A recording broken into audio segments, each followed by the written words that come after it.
How was your day? We are Why Is That? And welcome to our podcast series that often begins with why questions based on first principles thinking.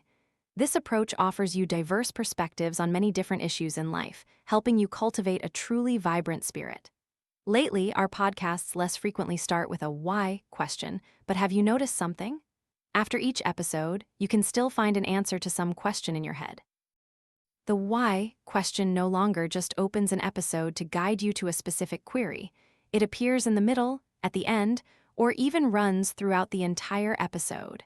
I hope today's podcast will also help untangle some of the knots in your heart. Let's begin. The most beautiful sound in life is one person saying, "I love you," to another. When love arrives, we gather every beautiful word in the world and pour it into our hearts, attributing to this most exquisite emotion the idea of perfect fulfillment.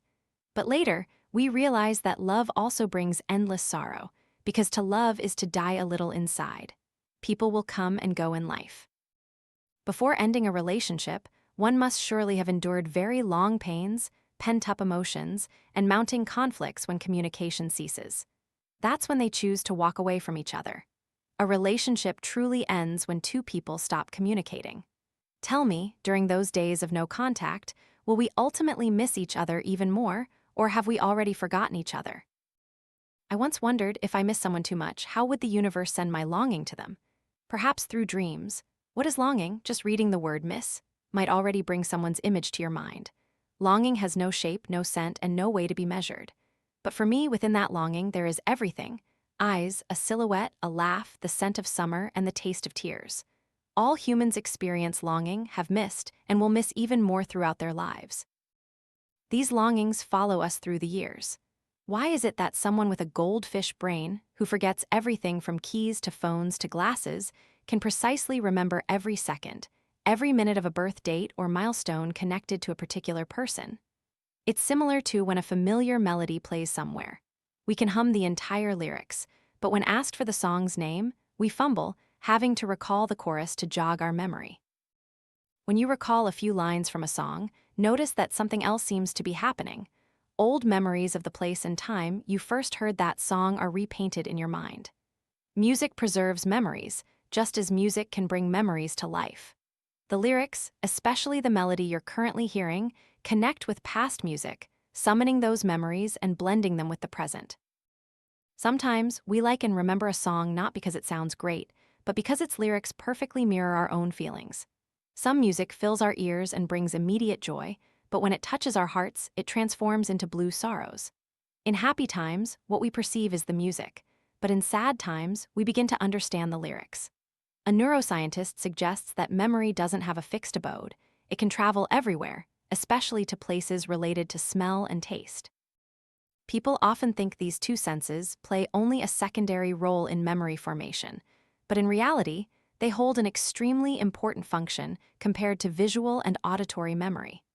According to Professor Sway Van, olfactory memory can last 20 years longer than visual memory. A scent we recognize and feel an emotion towards can stay with us from the age of 5 until we pass away. With these explanations, perhaps you now understand why we can forget many things, yet find it hard to stop missing someone. In truth, we don't struggle to remember everyday objects like keys or phones. It's simply that you don't pay attention to them. And the reason you endlessly linger on a single image is because you attach stories, scents, and accompanying emotions to it. And now, you don't have a single reason to text them. There are days you miss them so much it drives you crazy, but you have to restrain yourself, afraid to bother them. That is a kind of heartbreak. But listen, dear, someone who truly likes you fundamentally wouldn't ignore you for a long time. They would try to enter your world in any way possible and would always proactively reach out. To love someone who doesn't love you back is nothing short of selling your youth short. We don't have time to understand ourselves, yet we spend too much time trying to understand others and hoping they'll love us. It leads us to hope, then to disappointment, to expect so much only to receive results that fall short of our expectations. There are some things that if we don't willingly let go of, fate will make us end them painfully.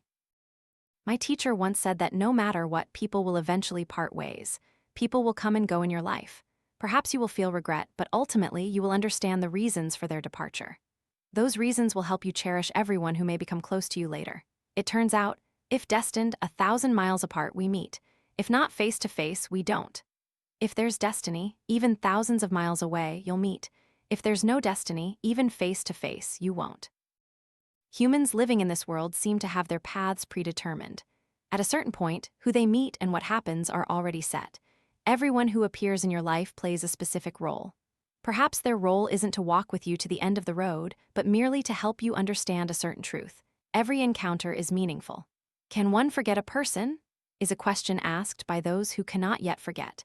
Belongings are easy to discard, but memories are not. Sometimes we break up to give each other a chance. You don't know when love will arrive, but you know when it truly leaves.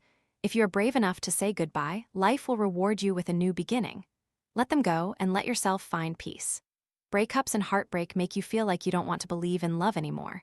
Time doesn't heal wounds, it only lightens their burden. The scars remain. One day, when you remember, your heart will still ache, but it won't hurt as it did initially. Perhaps the wound has found a comfortable corner within you. Longing has countless shapes and forms, but gradually, as their face blends into him, her, and them, I can no longer pinpoint an exact name. Because truly, my heart now has other things that need my attention more. All right, have you untangled some of your feelings by listening to this? Here's my final question for you. If there was a machine that could erase memories, would you want to erase the memories of your ex?